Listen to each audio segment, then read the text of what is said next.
ജ്യോതിഷ ഹസ്തരേഖ സംബന്ധമായ ഈ എളിയ വീഡിയോയിലേക്ക് എല്ലാവർക്കും സ്വാഗതം.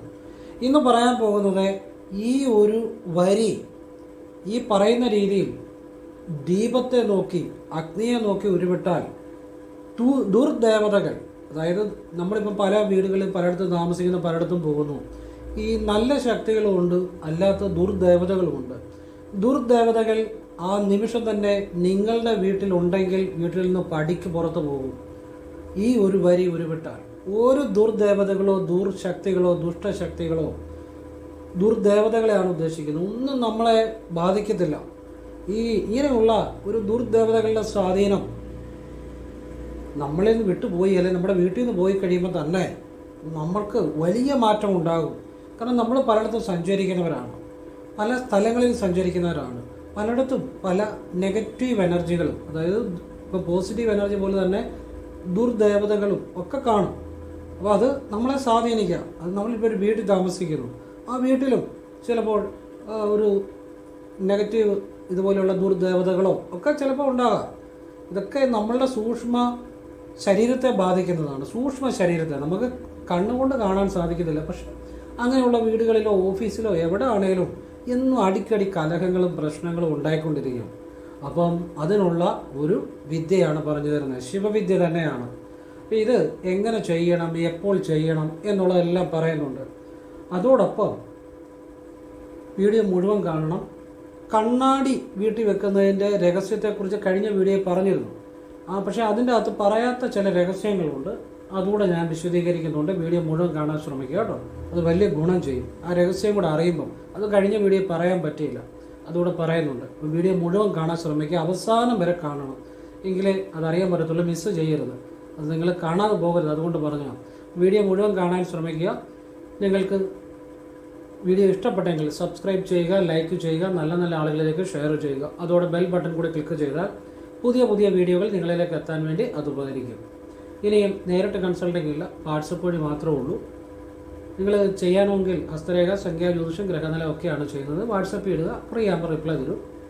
ക്ഷേത്രത്തിലേക്കുള്ള നല്ല വഴിപാടുകളും സ്വയം ചെയ്യാവുന്ന നല്ല മന്ത്രങ്ങളും നല്ല പ്രാർത്ഥനകളും നല്ല കാര്യങ്ങളും മാത്രമേ പറയത്തുള്ളൂ.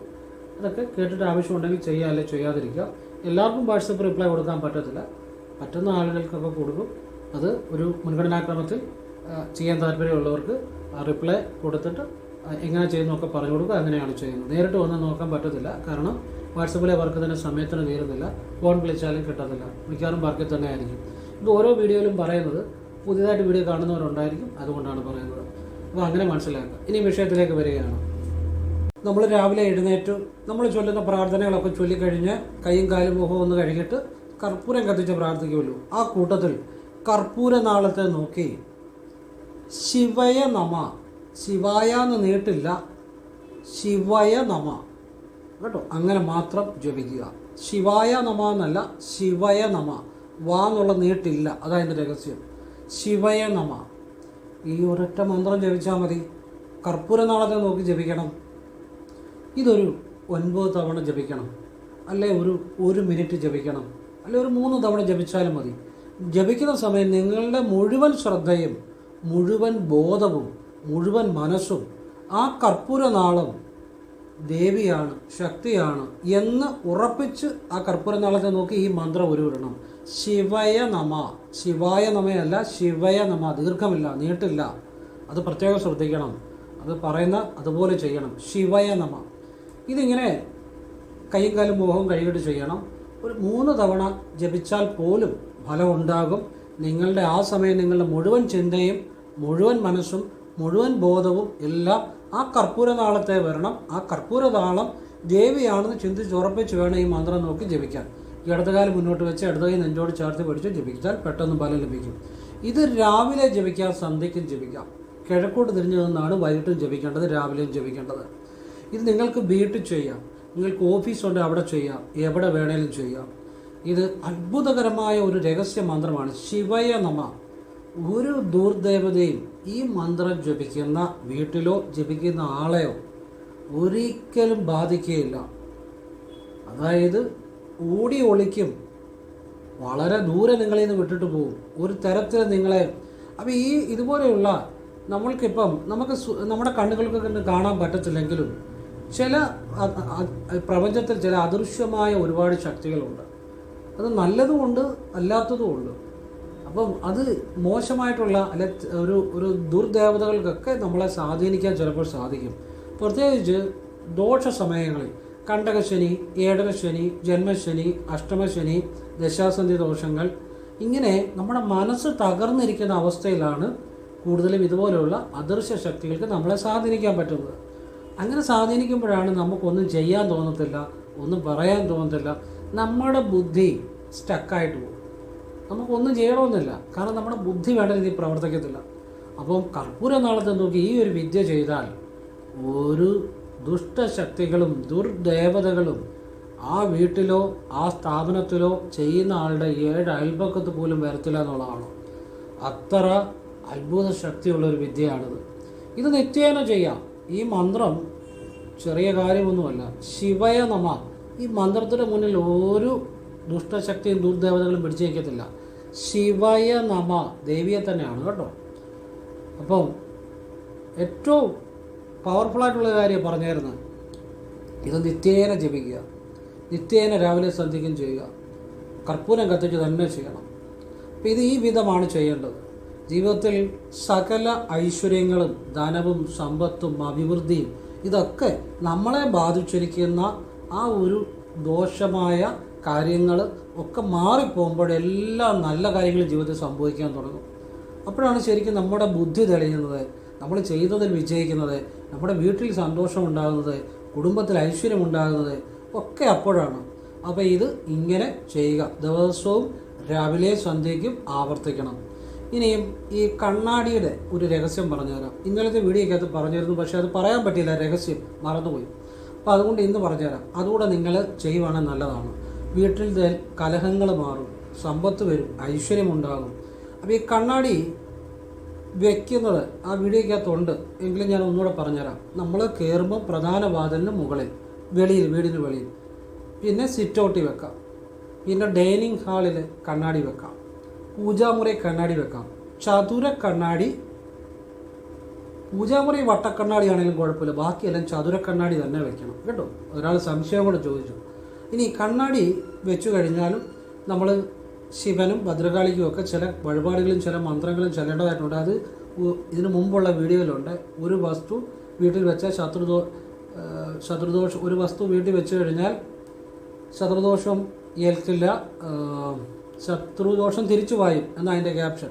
ആവശ്യമുള്ളവർ കാണുക. അതിൻ്റെ കൂടെ ചെയ്യേണ്ട കാര്യമുണ്ട്. അതുകൂടെ ചെയ്യുമ്പോഴാണ് ഫലം ഉണ്ടാകുന്നത്. ഇനി കണ്ണാടി, ഇപ്പം നിങ്ങളുടെ ഡൈനിങ് ടേബിളെ ആഹാരം കഴിക്കുന്നിടത്ത് ഒരു കണ്ണാടി, ചതുര കണ്ണാടി വെക്കുക. നിങ്ങൾ വീട്ടിലേക്ക് കയറി വരുമ്പോൾ വാതിലിൻ്റെ തൊട്ട് മുകളിൽ ഒരു കണ്ണാടി വെക്കുക, വെളിയിൽ സിറ്റൗട്ടിൽ ഒരു കണ്ണാടി വെക്കുക, പൂജാമുറി ഒരു കണ്ണാടി വെക്കുക. ഇതിൻ്റെ രഹസ്യം എന്താ? പൂജാമുറി വെക്കുമ്പോൾ കൃഷ്ണൻ്റെ വിഗ്രഹം, അല്ലെ ഇതുപോലെയുള്ള മണ്ണിൽ തീർത്ത, ക്ലേ തീർത്ത വിഗ്രഹമോ അല്ലെങ്കിൽ ഫോട്ടോയോ ഉള്ള അതിൻ്റെ അടുത്ത് വെക്കണം. അപ്പോൾ അതിൻ്റെ കാര്യം എന്താണ്? അതിൻ്റെ രഹസ്യം കൂടെ അറിഞ്ഞ് നിങ്ങൾ ചെയ്യുമ്പോഴാണ് ഫലം ഉണ്ടാകുന്നത്. ഇപ്പോൾ എനിക്ക് എൻ്റെ ഗുരുനാഥൻ ഒരു കാര്യം പറഞ്ഞു തന്നു.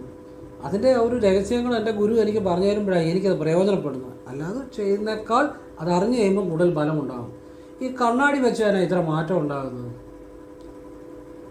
ഞാൻ പറഞ്ഞുതരാം. ആരെന്ത് പറഞ്ഞാലും നിങ്ങൾ ചിന്തിക്കുക, എന്നിട്ട് ശരിയാണെങ്കിൽ മാത്രം അക്സെപ്റ്റ് ചെയ്യുക. ഞാൻ ശരിയെന്ന് എനിക്ക് ബോധ്യമുള്ള കാര്യങ്ങളാണ് പറയുന്നത്, കാര്യകാരണാടിസ്ഥാനത്തിൽ. അതുകൊണ്ട് നിങ്ങൾക്കത് പ്രയോജനം ചെയ്യും. കണ്ണാടി വെച്ചാൽ എങ്ങനെ മാറ്റം ഉണ്ടാകുന്നത്? കണ്ണാടി വെക്കുമ്പോൾ എങ്ങനെ മാറ്റം ഉണ്ടാകുന്നതെന്ന് പറഞ്ഞുതരാം. ഇപ്പം നമ്മുടെ വീട്ടിലേക്ക് കയറി വരുമ്പോൾ കണ്ണാടിയുണ്ട് ആ വാതിലിൻ്റെ മുകളിൽ. ഇപ്പം നമ്മുടെ വീട്ടിലേക്ക് പലപ്പോഴും കയറി വരുന്നത് നമ്മൾ കയറി വരും. അപ്പോൾ നമ്മുടെ മനസ്സിൽ കലുഷിതമായിരിക്കും, പല ചിന്തകളും കാണും. അപ്പോൾ ഈ മെർക്കുറി ഉള്ള കണ്ണാടി, മുഖം നോക്കുന്ന കണ്ണാടി ഉദ്ദേശിക്കുന്നത്, അതിലേക്ക് നോക്കുമ്പോൾ നമ്മുടെ മൈൻഡ് ബ്ലാങ്ക് ആകും, മനസ്സിലെ ചിന്തകളൊക്കെ പെട്ടെന്ന് ബ്ലാങ്ക് ആകും. അപ്പം മനസ്സ് പെട്ടെന്ന് ചിന്തകളെല്ലാം ഇല്ലാതാകുന്ന ഒരവസ്ഥയിലേക്ക് വരും. അതുപോലെ നമ്മൾ ഡൈനിങ് ഹാളിൽ കണ്ണാടി വെക്കുന്നു. പെട്ടെന്ന് കണ്ണാടി കാണുമ്പം ആ കണ്ണാടിയുടെ ബ്ലൈൻഡ്നെസ്സിലേക്ക് നോക്കുമ്പോൾ ആ നമ്മുടെ മനസ്സ് പെട്ടെന്ന് ഒന്നുമില്ലാത്തൊരവസ്ഥയിലേക്ക് വരും. മനസ്സിലെ എന്ത് ചിന്തയോടെ ആ ചിന്തയൊക്കെ മാറും. അതുപോലെ തന്നെയാണ് പൂജാമുറി ഭഗവാന്റെ അടുത്ത് വെക്കുമ്പോൾ, നമ്മൾ പൂജാമുറിയിലോട്ട് കയറുമ്പോൾ നമുക്ക് ലോണിൻ്റെ കാര്യമുണ്ട്, അല്ലെങ്കിൽ നാട്ടുകാരുടെ കാര്യമുണ്ട്, വീട്ടുകാരുടെ കാര്യമുണ്ട്, മക്കളുടെ കാര്യമുണ്ട്, അവരുടെ ഇതെല്ലാം ഓർത്തോട്ട് കയറി ഒരു പ്രാർത്ഥന നടത്തിയാൽ ഫലം കിട്ടത്തില്ല. അപ്പം പൂജാമുറി കാണുമ്പം ഈ കണ്ണാടി നമ്മൾ കാണുമ്പോൾ കണ്ണാടിയിൽ ഒന്നുമില്ല. അപ്പോൾ അതുകൊണ്ട് നമ്മുടെ മനസ്സ് അതുപോലെ ബ്ലാങ്ക് ആകും, ഒന്നുമില്ലാത്തൊരു ശൂന്യാവസ്ഥയിലെത്തും. എന്നിട്ട് പ്രാർത്ഥിക്കുമ്പോൾ ഫലം ഉണ്ടാകും. അതാണ് ഈ പൂജാമുറി കണ്ണാടി വെച്ചാലുള്ള ഫലം. 1. 2, ഈ അല്പം വലിപ്പമുള്ള കണ്ണാടി വെക്കണമെന്ന് പറഞ്ഞു. അത് നമ്മുടെ ശ്രദ്ധയെ കൂടുതൽ പെടാൻ വേണ്ടിയാണ്. അപ്പോൾ ഈ കണ്ണാടി നോക്കുമ്പോൾ നമ്മുടെ മനസ്സിലെ ചിന്തകൾ ഒരു നിമിഷമെങ്കിലും ബ്ലാങ്ക് ആകും, ശൂന്യമാകും. അങ്ങനെ മനസ്സിൻ്റെ ആ ശൂന്യമായ ഒരവസ്ഥ ഉണ്ടായിക്കഴിയുമ്പം ആ മനസ്സിന് വളരെ പോസിറ്റീവായിട്ടുള്ള ശക്തിയുണ്ട്. മനസ്സിന് ഏറ്റവും വലിയ ശക്തിയുള്ളതാണ് മനസ്സ്. അപ്പം മനസ്സങ്ങനെ ആ ചിന്തകളില്ലാത്തൊരവസ്ഥ ഇടയ്ക്കിടയ്ക്ക് ഇങ്ങനെ ഉണ്ടാകുമ്പോൾ മനസ്സിന് അപാരമായ ഒരു കഴിവുണ്ടായി വരും. അങ്ങനെയുള്ള മനസ്സിലേക്ക് എന്ത് കാര്യം ചെന്നാലും, വലിയൊരു കടലിലേക്ക് ഒരു വസ്തു എടുത്തെറിഞ്ഞാൽ എങ്ങനെ ഇരിക്കും? എത്ര വലിയ വസ്തുവാണെങ്കിലും കടലിലിട്ട് കഴിഞ്ഞാൽ അത് കാണാനുണ്ടോ? അതുപോലെ ആയിരിക്കും നിങ്ങളുടെ ഇങ്ങനെ ഇടയ്ക്കിടയ്ക്ക് ശൂന്യമാകുന്ന ഈ മനസ്സിന് വലിയൊരു ശേഷി, ഒരു കഴിവുണ്ടായി വരും, പോസിറ്റീവായിട്ടുള്ള. അതിനകത്തോട്ട് എത്ര നെഗറ്റീവ് എനർജി ചെന്നാലും അത് ആ മനസ്സിനുള്ളിൽ, ആ വലിയ പോസിറ്റീവായ ശക്തമായ മനസ്സിനുള്ളിൽ ലയിച്ചു ഇല്ലാതാകും. പോസിറ്റീവ് ശക്തി ആയിരിക്കും കൂടുതൽ നിൽക്കുന്നത്. അതുകൊണ്ട് അവരുടെ ജീവിതത്തിൽ നല്ല മാറ്റങ്ങൾ ഉണ്ടാകും. അതാണ് കണ്ണാടിയുടെ രഹസ്യം. നിങ്ങൾ പരീക്ഷിച്ച് നോക്കൂ. ഞാനിതൊക്കെ പല വീടുകളിലും ചെയ്ത് അവർക്കെല്ലാം ഗുണമുണ്ടായിട്ടുണ്ട്. പരീക്ഷിച്ച് നോക്കൂ. ഇതാണ് കണ്ണാടിയുടെ രഹസ്യം. ഇത് അവിടെ ഇരിക്കണം. നിങ്ങളിത് മാറ്റുമൊന്നും ചെയ്യരുത്. ഇതിപ്പം കുറേ ദിവസം ആയിക്കഴിയുമ്പം നിങ്ങളുടെ മൈൻഡിന് കൂടുതൽ പല സമയവും ഒരു ചിന്തയില്ലാത്ത അവസ്ഥയിൽ വരും ഓട്ടോമാറ്റിക്കായിട്ട്. ആ മനസ്സിന് അപാര ശക്തിയാണ്. കടലിനെ, ഒരു വലിയൊരു കടലിലൊരു എത്ര വലിയ വസ്തു ഇട്ടാലും കടലിൽ താഴ്ന്നു പോയത് കാണാനില്ല എന്ന് പറഞ്ഞ പോലെ അത്രയും വലിയ പോസിറ്റീവായിട്ടൊരു ശക്തി വർദ്ധിച്ചു വരുമ്പോൾ നിങ്ങളുടെ മനസ്സിലേക്ക് എന്ത് നെഗറ്റീവ് എനർജി വന്നാൽ, നെഗറ്റീവ് ചിന്ത വന്നാലും, എന്ത് വിഷമം വന്നാലും അത് ആ പോസിറ്റീവായുള്ള വലിയ മൈൻഡിനുള്ളിലേക്ക് ചെല്ലുമ്പോൾ അത് ഒന്നും നിങ്ങളെ ബാധിക്കത്തില്ല. കാരണം അതിനെക്കാട്ടി എത്രയോ പോസിറ്റീവ് ശക്തി നിങ്ങളുടെ മനസ്സ് പല ദിവസങ്ങളിലായി, പല നിമിഷങ്ങളിലായി കൈവരിച്ചു കഴിഞ്ഞു. അതാണ് അതിൻ്റെ രഹസ്യം. പല സമ്പന്നന്മാരുടെയും പൂജാമുറിയിൽ ഈ കണ്ണാടി വെച്ചിട്ടുണ്ട്. പല സമ്പന്നന്മാരുണ്ട്. ഞാൻ ഒരു പാവപ്പെട്ടവനും നല്ലൊരു സമ്പത്തിലേക്ക് വന്നോട്ടെ എന്ന് കരുതി ഇതൊക്കെ പറഞ്ഞായിരുന്നു. അപ്പോൾ നിങ്ങൾ പ്രയോജനപ്പെടുത്തുക. നമ്മുടെ വീഡിയോ എല്ലാ തരത്തിലുള്ള ആളുകളും കാണുന്നുണ്ട്. സാധാരണക്കാരും മുതൽ വലിയ ബിസിനസ്സുകാരും എല്ലാം. അപ്പോൾ ഒരു സാധാരണക്കാരൻ പോലും ജീവിതത്തിൽ ഒരു ഉയരണം എന്ന ആഗ്രഹത്തിൽ ഈ രഹസ്യങ്ങൾ പറഞ്ഞു തരുന്നത്. ഇതൊന്നും ആരും ഇതുപോലെ പറഞ്ഞു തരത്തില്ല. കാരണം ഒന്നത്തെ കാര്യം, ഇതിൻ്റെ പുറയിലുള്ള ഒരു രഹസ്യങ്ങൾ അറിയണം. അത് അറിഞ്ഞു ചെയ്യുമ്പോഴാണ് ഫലം ഉണ്ടാകുന്നത്. അപ്പോൾ അത് നിങ്ങൾ ഇതുപോലെ ചെയ്യുക. നിങ്ങളുടെ ജീവിതത്തിൽ അത് വലിയ മാറ്റം ഉണ്ടാക്കും എന്നുള്ളതാണ് ഈ കണ്ണാടി രഹസ്യം. ഞാൻ കഴിഞ്ഞ ദിവസം കൃഷ്ണൻ്റെ ഒരു വീഡിയോ ഇട്ടു, ശ്രീകൃഷ്ണ ജയന്തിയുടെ. അതിൻ്റെ അകത്ത് ഞാൻ പറയുന്നുണ്ട്, ഭഗവാൻ വസ്ത്രം ദാനം ചെയ്താൽ വലിയ ഐശ്വര്യം ഉണ്ടാവും എന്ന് ശ്രീകൃഷ്ണ ജയന്തിയുടെ അന്ന്. അപ്പോൾ എൻ്റെ ആ വീഡിയോ ഞാൻ കുറച്ച് നേരത്തെ ഇട്ടെ. കാരണം 10 പേര് കൂടുതൽ കാണുന്നുണ്ടെങ്കിൽ അത് കാണട്ടെ, കണ്ടിട്ട് ഭഗവാൻ എന്നെങ്കിലും വഴിപാട് ചെയ്യുന്നുണ്ടെങ്കിൽ ചെയ്യട്ടെ എന്ന് വിചാരിച്ചാൽ നേരത്തെ ഇട്ട്. ഏതായാലും കൊള്ളാം. ഞാൻ വിചാരിച്ചാൽ നേരെ ഓപ്പോസിറ്റാണ് സംഭവിച്ചത്. നേരത്തെ ഇട്ടുകൊണ്ട് നല്ല കാര്യമായതുകൊണ്ടും അത് വളരെ കുറച്ച് ആളുകളെ കണ്ടിട്ടുള്ളൂ. അതെന്തായാലും പോട്ടെ, കാണുന്നവർ കണ്ട അവർക്ക് അതിന് ഗുണമുണ്ടാകും. നമ്മൾ ആ പ്രാർത്ഥനയിലാണ് ഇട്ടിരിക്കുന്നത്. അപ്പം അത് കണ്ട ഒരു ഡോക്ടർ, നമ്മുടെ വീഡിയോ ഫോളോ ചെയ്യുന്ന, ഞാനെല്ലാം നോക്കിയാലും കൂടുതലുള്ള വളരെ നല്ലൊരു വ്യക്തിയാണ് അദ്ദേഹം. ഒരു ഡോക്ടർ, അദ്ദേഹം ഹോമിയോ ഡോക്ടറാണ്. അപ്പോൾ അദ്ദേഹം ക്ഷേത്രത്തിൽ, ഒരു കൃഷ്ണക്ഷേത്രത്തിൽ അടുത്ത് പോകും. അപ്പോൾ കൃഷ്ണക്ഷേത്രത്തിൽ പോകുമ്പോൾ അദ്ദേഹം വലിയ ഭക്തനുമാണ്, നല്ലൊരു വ്യക്തിയുമാണ്. അപ്പോൾ അദ്ദേഹം കൃഷ്ണൻ ഒരുപാട് വഴിപാടുകളൊക്കെ ചെയ്യുന്നത് അദ്ദേഹത്തിന് അടുത്തുള്ള. അപ്പോൾ എൻ്റെ വീഡിയോ കണ്ടപ്പോൾ അദ്ദേഹം ശ്രീകൃഷ്ണജയന്തിയുടെ അന്ന് ഭഗവാന് ചേലയും ഇതുമൊക്കെ അദ്ദേഹം സമർപ്പിക്കാമെന്ന് പറഞ്ഞു. അപ്പോൾ അവിടെ അമ്പലത്തിലുള്ളവർ പറഞ്ഞു അവിടെ വേറെ ആ ദിവസം ആരും ഏറ്റിട്ടുണ്ട്, അതുകൊണ്ട് പറ്റത്തില്ല. അദ്ദേഹത്തിന് വലിയ വിഷമമായി. അദ്ദേഹം വൈകുന്നപാട് ചെന്നപ്പോൾ അവർ അമ്പലത്തിലുള്ളവർ തന്നെ പറഞ്ഞു, ഇല്ല ഡോക്ടർ തന്നെ ചെയ്തു. അപ്പം ഡോക്ടർ ശ്രീകൃഷ്ണജയന്തിയുടെ അന്നത്തെ ഭഗവാന്റെ ചേലയും വസ്ത്രങ്ങളും ഭഗവാന് സമർപ്പിക്കുന്ന എല്ലാം ഫുള്ള് ഡോക്ടറുടെ വകയാണ്. ഡോക്ടർക്ക് തന്നെ ഭഗവാൻ അവസരം കിട്ടി ഓട്ടോമാറ്റിക്കായിട്ട്. അപ്പോൾ അതിനൊരു കാരണക്കാരൻ ഞാനൂടാണ്. എൻ്റെ വീഡിയോ കണ്ടാണ് അദ്ദേഹം തീരുമാനിച്ചതെന്ന് പറഞ്ഞ് എനിക്ക് അദ്ദേഹം മെസ്സേജ് ചെയ്തു. എല്ലാം ഭഗവാന്റെ മഹത്വം. അപ്പോൾ ഈ നാവ് കൊണ്ട് പറഞ്ഞ കാര്യങ്ങൾ അത് ഭഗവാന് ഒരാളെങ്കിലും അത് ചെയ്യുന്നുണ്ടെങ്കിൽ ഭഗവാന് തന്നെ മഹത്വം. പിന്നെ ആ ഡോക്ടർക്കും എല്ലാ നന്മകളും ഉണ്ടാകട്ടെ എന്ന് പ്രാർത്ഥിക്കുന്നു. അല്ലെങ്കിൽ അദ്ദേഹം നല്ലൊരു വ്യക്തിയാണ്. അപ്പോൾ അതിന് ഞാൻ നേരത്തെ വീഡിയോ ഇട്ടതാണ് അതിനൊരു കാരണം. അപ്പോൾ അത് അങ്ങനെ ഉള്ളവർക്കും പ്രയോജനപ്പെടുന്നുണ്ട്. പക്ഷേ അതേ ആളുകളൊന്നും കണ്ടിട്ടില്ല. അപ്പം അത് അങ്ങനെ ആരെങ്കിലുമൊക്കെ ചെയ്യുന്നുണ്ടല്ലോ എന്ന് ആലോചിക്കുമ്പോൾ വലിയ സന്തോഷം. അതിന് ഒരു കാരണക്കാരൻ ഞാനോടാണ്. ഈ നാവ് കൊണ്ട് പറഞ്ഞ കാര്യമാണ്. ഇനിയും അപ്പം ഈ ശ്രീകൃഷ്ണ ജയന്തിക്ക് ഭഗവാനെ കൃഷ്ണന്മാരെ ഒരുക്കാൻ വേണ്ടിയുള്ള കിരീടവും കാര്യങ്ങളുമൊക്കെ വേറൊരു വീട്ടിലാണ് സൂക്ഷിക്കാൻ വേണ്ടി തീരുമാനിച്ചത്. പക്ഷേ അവർക്കതിന് ബുദ്ധിമുട്ടുണ്ടായിട്ട് പെട്ടെന്ന് തന്നെ അത് ഞങ്ങളുടെ വീട്ടിൽ പൂജാമുറി കൊണ്ട് വെച്ചിരിക്കുകയാണ്. ഓർക്കൂ, ആ ഭഗവാൻ എത്രമാത്രം നമ്മുടെ മനസ്സിലുള്ളതുകൊണ്ടാണ് ഇങ്ങനെയുള്ള കാര്യങ്ങൾ നമ്മളോട് അടുത്ത് വരുന്നത്. അപ്പോൾ അത് വലിയൊരു സന്തോഷമാണ്. അപ്പോൾ ഇത് ഭഗവാനെക്കുറിച്ചുള്ള കാര്യങ്ങൾ, അതുപോലെ തന്നെ കാനഡയിലുള്ള ഒരു മലയാളി നമ്മുടെ കസ്റ്റമർ തന്നെയാണ് നോക്കിയെല്ലാം കൊടുത്തിട്ടുള്ള. അപ്പം ഞാൻ പറഞ്ഞതിൻ്റെ അടിസ്ഥാനത്തിൽ അമ്പലപ്പുഴ ഉണ്ണിക്കണ്ണന്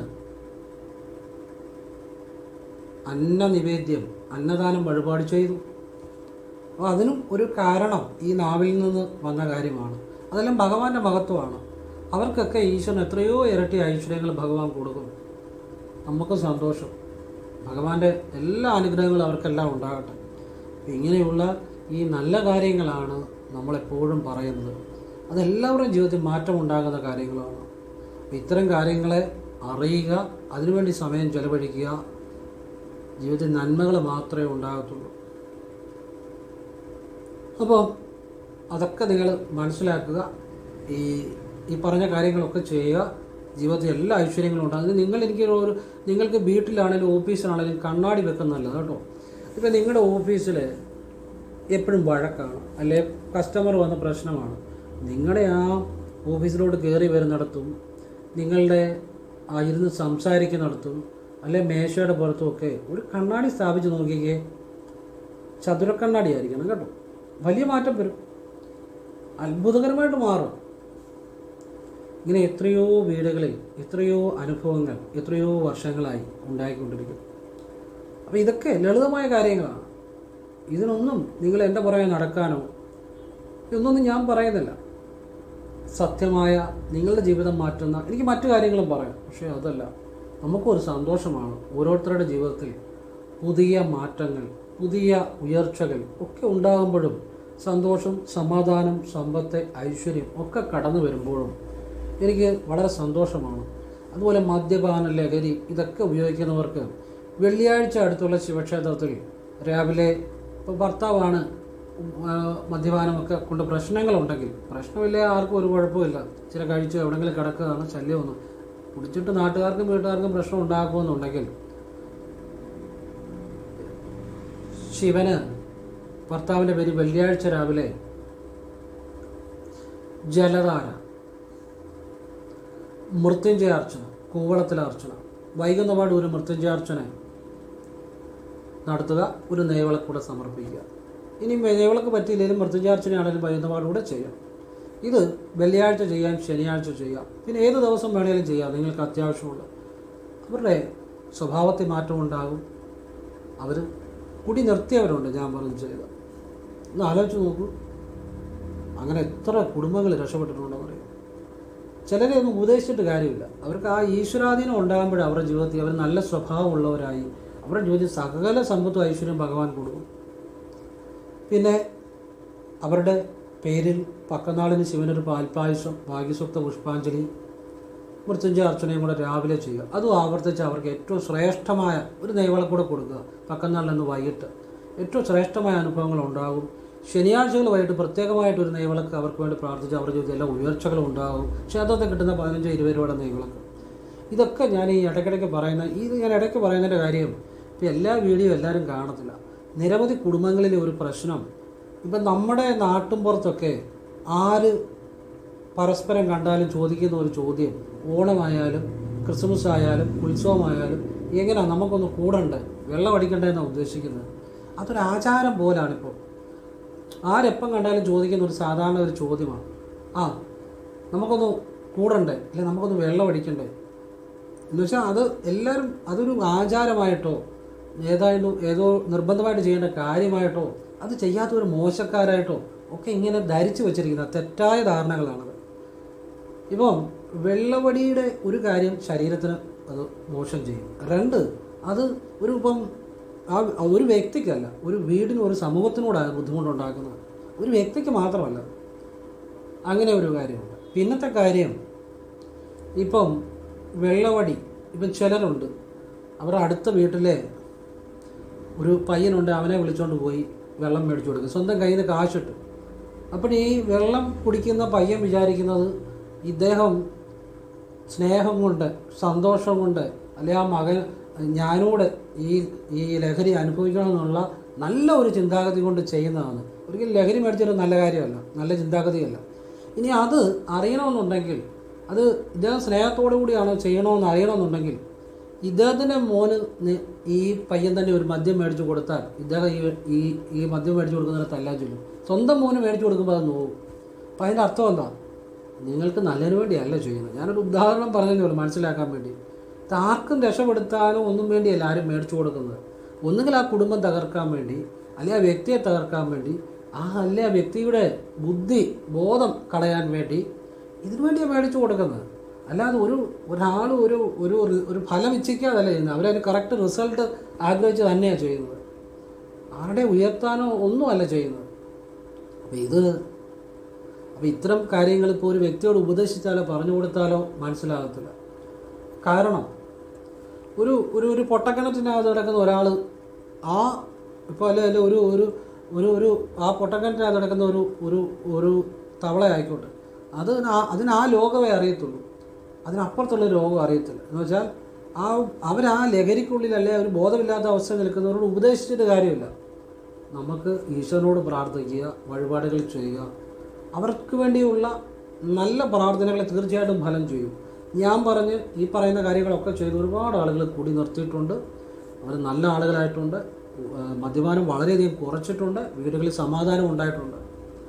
അപ്പം നിങ്ങൾ ഈ വഴിപാടുകളൊക്കെ ചെയ്യുമ്പോൾ, ഇപ്പം ഒരു ഭാര്യ ചെയ്യുമ്പം ഭർത്താവ് കുടി നിർത്തുമെന്നൊരു വിശ്വാസമുണ്ട്. അതിനേക്കാൾ കൂടുതൽ കുടി നിർത്തത്തില്ല എന്നുള്ള വിശ്വാസമാണെങ്കിൽ ഫലം ഉണ്ടാകത്തില്ല. അപ്പോൾ കുടി നിർത്തത്തില്ല എന്നതിനേക്കാൾ കൂടുതൽ വിശ്വാസം കുടി നിർത്തും എന്ന് വിശ്വസിക്കണം. ആ വഴിപാട് ചെയ്യുന്ന ആ ദേവനിലല്ല ദേവി വിശ്വസിക്കണം. അപ്പോഴാണ് മാറ്റം ഉണ്ടാകുന്നത്. നിങ്ങളുടെ വിശ്വാസം ഏതാണോ കൂടുതൽ, അത് അനുസരിച്ചാണ് ഫലം വരുന്നത്.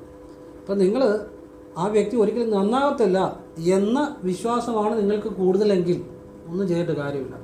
ഇനിയും നിങ്ങളുടെ വിശ്വാസം, നിങ്ങളിപ്പോൾ വഴിപാട് ചെയ്യുന്നു, ശിവനല്ലേ ഭദ്രകാളി മാറ്റും എന്നൊരു ഉറച്ച വിശ്വാസമാണ് കൂടുതലെങ്കിൽ ഉറപ്പായിട്ടും അങ്ങനെ ചെയ്തവരെല്ലാം രക്ഷപ്പെട്ടിട്ടുണ്ട്.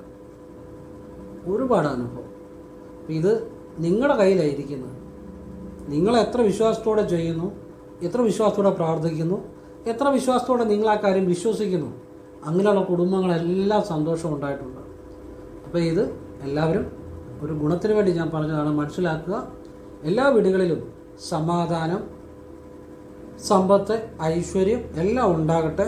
ഇനിയിപ്പോൾ ഓണക്കാലമൊക്കെ വരുന്നത്, പല വീടുകളിലും വെള്ളമടിച്ച് ബഹളം ഉണ്ടാക്കി, പിള്ളേരെ കൂടി വഴക്കുണ്ടാക്കി, ആഹാരം പോലും അവരെ കഴിക്കാൻ പറ്റാതെ ഒന്നും വരാതിരിക്കട്ടെ എന്ന് ഞാൻ പരമേശ്വരനോട്, ഈശ്വരനോട് പ്രാർത്ഥിക്കുന്നു.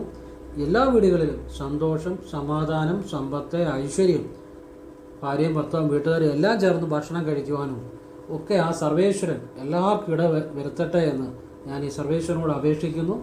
ഈ പറഞ്ഞ കാര്യങ്ങൾ നിങ്ങൾ ആഴ്ചയിൽ 1 വീതം വെള്ളിയാഴ്ചയോ ശനിയാഴ്ചയോ ചെയ്യണം. ഇനി 2 ദിവസം ചെയ്താലും കുഴപ്പമില്ല. എന്തായാലും ആഴ്ചയിൽ 1 വീതം ഇത് ആവർത്തിക്കണം. അപ്പോൾ ആ വ്യക്തിക്ക് പല നാൾ ചെയ്ത് കഴിയുമ്പോൾ വലിയ മാറ്റം വരും. നിങ്ങളുടെ പിന്നെ ഭാര്യമാർക്ക് ചെയ്യാവുന്ന ഒരു കാര്യം, കുളിച്ച് ഈറനോടെ വസ്ത്രം ഉടുത്തുകൊണ്ട് തന്നെ കുളിമുറിയിൽ നിന്ന് കിഴക്കോട് തിരിഞ്ഞു നിന്ന് ഭർത്താവിനെ ചിന്തിച്ചു ഓം നാരായണായ വിദ്മഹേ വാസുദേവായ ധീമഹി തന്നോ വിഷ്ണു പ്രചോദയാത് ഈ മന്ത്രം വാഗൊണ്ട് ജപിച്ചിട്ട്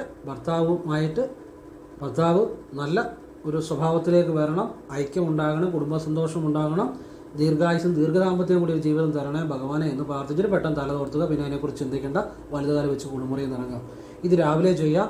പിന്നെ ഫ്രീ ആയിട്ടിരിക്കുമ്പോൾ, ഇപ്പം വൈഫിന് ഭാര്യമാർക്കൊക്കെ ചെയ്യാം, ഫ്രീ ആയിട്ടിരിക്കുമ്പോൾ ഇരുന്നോ നിന്നോ ഇടതുകാലം മുന്നോട്ട് വെച്ച് ഇടതുമൂക്കിനുള്ളിൽ ശ്വാസത്തെ മനസ്സുകൊണ്ട് ശ്രദ്ധിച്ചാൽ മതി. ശ്വാസം എടുക്കുകയും വിടുകയും ചെയ്യാം. മനസ്സിൽ ഓം നമോ നാരായണായ എന്ന് സന്തോഷത്തോടെ ജപിച്ച് ഭർത്താവിനെ ചിന്തിച്ച് ഭർത്താവിൻ്റെ സ്വഭാവമെല്ലാം മാറി നല്ല വ്യക്തിയായി തരണം നല്ല എല്ലാ ഐശ്വര്യങ്ങളും, ഭർത്താവിന് ഉയർച്ചയും, നല്ല ഒരു ദീർഘായുസ്, ദീർഘദാമ്പത്യം എല്ലാം ഉണ്ടായി വരണം എന്ന് പ്രാർത്ഥിക്കുക. എന്നിട്ട് ഭഗവാനോട് നന്ദിയും കൂടെ പറയുക. ഇത് ഇടയ്ക്കിടയ്ക്ക് സ്വസ്ഥമായിട്ടിരിക്കുമ്പോൾ നിന്നുകൊണ്ടോ ഇരുന്നുകൊണ്ടോ ചെയ്യുക. ഇടതുകാലം മുന്നോട്ട് വെച്ചുകൊണ്ട് ഇടതുമുക്കി മനസ്സ് ശ്രദ്ധിച്ചുകൊണ്ട് ശ്വാസം എടുക്കുകയും വിടുകയും ചെയ്യാം. ഇടതുമുക്കി മനസ്സ് ശ്രദ്ധിച്ചുകൊണ്ട് പ്രിയായിട്ടിരിക്കുമ്പോഴൊക്കെ ഓരോ തവണ വീതം ചെയ്യുക. ഭാര്യമാർക്ക് വീട്ടിൽ ഇരുന്ന് പ്രിയായിട്ടിരിക്കുമ്പോൾ ചെയ്യുക. വിശ്വാസത്തോടെ ചെയ്തവരെല്ലാം രക്ഷപ്പെട്ടിട്ടുണ്ട്. ആ വീട്ടിലെല്ലാം ഭർത്താക്കന്മാരൊക്കെ നല്ല സ്വഭാവമായിട്ട് ഏറ്റവും സന്തോഷത്തോടെ കുടുംബങ്ങളൊക്കെ ജീവിക്കുന്നുണ്ട്. അതെല്ലാം ഈശ്വരാനുഗ്രഹമാണ്. ഞാൻ ഇത് ഇടയ്ക്കിടയ്ക്ക് വീഡിയോ പറയുന്നതിൻ്റെ കാര്യം, ഇപ്പോഴത്തെ ഏറ്റവും വലിയൊരു പ്രശ്നമാണ് ഇപ്പം കൊച്ചു കുട്ടികൾ പോലും ഇത് കണ്ടാണ് വളരുന്നത്. അപ്പോൾ അവർ ധരിച്ചിരിക്കുന്നത് മദ്യപിക്കുന്നതും ബഹളം ഉണ്ടാക്കുന്നതും ഈ വിശേഷ അവസരങ്ങളിലുമൊക്കെ മദ്യപിക്കുന്നതും ഒരു വലിയൊരു കാര്യമായിട്ട് അവർ കാണുന്നത്. അപ്പോൾ ഈ അപ്പന്മാരല്ലേ ഇത് ചെയ്ത് കഴിയുമ്പോൾ പിള്ളേരെ പിന്നെ ഉപദേശിച്ചിട്ടൊന്നും കാര്യമില്ല. ചെറുപ്പം മുതലേ അവർ ആ രീതിയിൽ അങ്ങ് പോകും. അതുകൊണ്ടുള്ള പ്രശ്നം എന്നാ വരുന്നറിയോ? അപ്പം വീട്ടിൽ വെള്ളം അടിച്ച് വഴക്കുണ്ടാക്കുന്നെങ്കിൽ മോൻ പ്രായമായി കഴിയുമ്പം അപ്പനെ എടുത്ത് അതിൻ്റെ അപ്പുറത്ത് കളയും. കാരണം അവർ അതിനെക്കാട്ടും വെള്ളം അടിക്കാനായിട്ട് വരും. അപ്പനിവനെ ഉപദേശിക്കാനുള്ള യോഗ്യതയൊന്നുമില്ല. അപ്പോൾ ഒരു കുടുംബം മോശമാകുമ്പോൾ ഒരു സമൂഹത്തെ അത് ബാധിക്കും. അങ്ങനെ ഉള്ള ഒരു സമൂഹം ഒരിക്കലും ഉണ്ടാകാതിരിക്കാൻ വേണ്ടിയാണ് ഇപ്പം ചിലർ മദ്യം കഴിക്കുന്നു. അവർ കഴിച്ച ആർക്കും ശല്യമില്ല, അല്പം കഴിച്ച് കിടന്നുറങ്ങുന്നുണ്ടെന്നൊരു കുഴപ്പമില്ല. അതൊന്നും അല്ല പറഞ്ഞ്, പ്രശ്നക്കാരുടെ കാര്യമാണ് പറഞ്ഞത്. അപ്പോൾ ഇത് എല്ലാവർക്കും ഉപകരിക്കും. കുട്ടികളാണേലും ഇപ്പോഴത്തെ കുട്ടികളാണേലും ഇത് കണ്ടാ വളരുന്നത്. അവരെ ഉപദേശിക്കാൻ പിന്നെ പറ്റത്തില്ല. അപ്പം നല്ല ഒരു ഭാവി തലമുറയ്ക്കും ഇതൊക്കെ മനസ്സിലാക്കി പ്രവർത്തിക്കേണ്ടത് ആവശ്യമാണ്. ഒരിക്കലും ഒരു ലഹരിയും ആരെയും നന്നാക്കത്തില്ല. അത് ജീവിതം നശിപ്പിക്കത്തേ ഉള്ളൂ. അതാണ് ആദ്യം മനസ്സിലാക്കേണ്ട കാര്യം. അപ്പം പലപ്പോഴും ആളുകൾ തെറ്റായ ചില കാര്യങ്ങൾ ശരിയാണെന്ന് വിചാരിക്കുന്നതാണ് ജീവിതത്തിലെ ഏറ്റവും വലിയ നാശമെന്ന് പറയുന്നത്. പലരും ധരിച്ചിരിക്കുന്നത് തെറ്റായ കാര്യങ്ങൾ ശരിയായിട്ട് വിചാരിക്കും. ഒരിടത്ത് പോയി മദ്യം കഴിച്ച് ബഹളം ഉണ്ടാക്കുക, അവനെ ഒരു വലിയ സംഭവമായിട്ട് കാണുക. പക്ഷെ അതിൻ്റെ എല്ലാം അവസാനം നാശമായിരിക്കും. ഏത് കുടിച്ചുള്ള ആളുകളെയും, മദ്യം ഉപയോഗിക്കുന്ന ആളുകളെയും നിങ്ങൾ നോക്കിക്കുക. അവരുടെ ജീവിതം ഉള്ളതെല്ലാം നഷ്ടപ്പെട്ട് കുടുംബജീവിതവും പോയി അവസാനം ഒരിക്കലും അത് നല്ല രീതിയിൽ വരത്തില്ല. ആരുടെ വേണേലും നിങ്ങൾ നോക്കിയോ, അമിതമായ മദ്യപാനവും പ്രശ്നവും വഴക്കും ഒക്കെ ഉള്ളവരുടെ ജീവിതം എല്ലാം നശിച്ചിട്ടേ ഉള്ളൂ. എങ്കിൽ പോലും പിന്നെ ആളുകൾ ഇതൊരു നല്ല കാര്യമായി ചിന്തിക്കുന്നുണ്ടെങ്കിൽ അത് അവർ മനസ്സിലാക്കി വെക്കേണ്ട കാര്യം അത് ഏറ്റവും തെറ്റായ കാര്യമാണ്. മദ്യപാനം, ലഹരി അതൊക്കെ പൂർണ്ണമായിട്ടും നിർത്തണം, വർജിക്കണം. അതൊക്കെ ഈ നിങ്ങളെ ആരെങ്കിലും അതിന് നിർബന്ധിക്കുന്നുണ്ടെങ്കിൽ അവർ നിങ്ങളുടെ നാശം കാണാൻ ആഗ്രഹിക്കുന്നവരാണ്. ആരാണെങ്കിലും സ്നേഹം കൊണ്ടല്ല. ഒരിക്കലും മദ്യം കൊടുത്ത് ഒരു സ്നേഹത്തിലൂടെ ഒരാളുടെ ജീവിതത്തിൽ ഒരു ഉയർച്ച ഉണ്ടാക്കാൻ പറ്റത്തില്ല. ആ കുടുംബം നശിപ്പിക്കാനേ പറ്റത്തുള്ളൂ.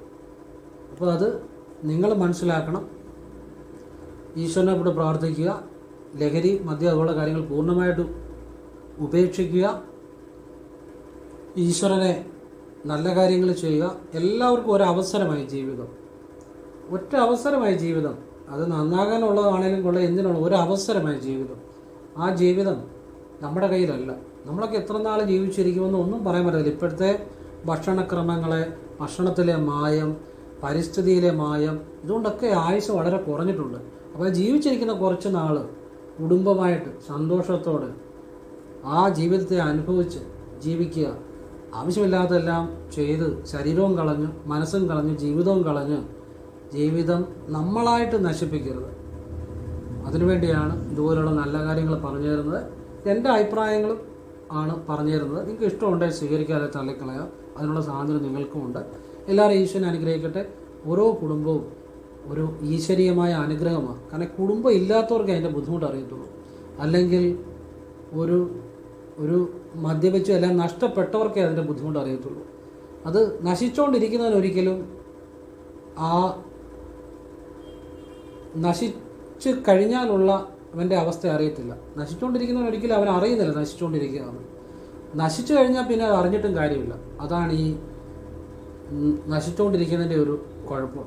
കാരണം ഒരാളിപ്പം എല്ലാം നഷ്ടപ്പെട്ടുകൊണ്ടിരിക്കുമ്പോഴും അവൻ്റെ വിചാരം അവൻ ചെയ്യുന്നത് ശരിയാണ്. എന്നാൽ അവസാനം എല്ലാം നശിച്ചു കഴിയുമ്പം പിന്നെ എല്ലാം തിരിച്ചു വരണമെന്ന് വിചാരിച്ചാലും ചിലപ്പോൾ നടന്നു വരത്തില്ല. അതുകൊണ്ട് നിങ്ങളുടെ ആ ഇപ്പോഴേതൊരവസ്ഥയിലാണേലും ഇപ്പോൾ മുതൽ ആ ഈശ്വരനെ വിളിക്കുക, ഈശ്വര നല്ല ബുദ്ധി തെളിയിക്കണേ. ഇനിയും നമുക്ക് ആർക്ക് വേണ്ടിയും പ്രാർത്ഥിക്കാം. കുളി കഴിഞ്ഞ് ഉടനെ വലത് കൈയിൽ അല്പം വെള്ളം തൊട്ട് കുളിമുറി വെളിയിൽ നിന്ന് കിഴക്കോട്ട് നോക്കി, ഈശ്വര പരമേശ്വര ഈശ്വര ഇന്ന ആൾക്ക് ഇന്ന കുടുംബത്തിനും അവിടുത്തെ കൃപ ഉണ്ടാകണം, അവർക്ക് നല്ല ബുദ്ധി തോന്നണം എന്ന് പ്രാർത്ഥിച്ചാൽ അവരുടെ ആ ഒരു വലിയ മാറ്റം വരും കേട്ടോ. ഈശ്വരനോടും പ്രാർത്ഥിക്കാം. അത് ഭാര്യയ്ക്ക് പ്രാർത്ഥിക്കാം, ഭർത്താവിനും ഇപ്പം മക്കൾക്കൊക്കെ പ്രശ്നമുണ്ടെങ്കിൽ അവർക്ക് പ്രാർത്ഥിക്കാം, ആർക്ക് വേണ്ടിയും പ്രാർത്ഥിക്കാം. ഈശ്വരൻ്റെ ഒരു കൈകടത്തൽ എല്ലാ ജീവിതത്തിൽ ഉണ്ടാകുമ്പോൾ വലിയ മാറ്റം വരും. പിന്നെ ഇതുപോലുള്ള നല്ല വഴിപാടുകൾ പ്രാർത്ഥനകളൊക്കെ ചെയ്യാം. എല്ലാവരും ഈശ്വരൻ അനുഗ്രഹിക്കട്ടെ. ഓം കൃഷ്ണായ നമഃ. ശിവോഹം.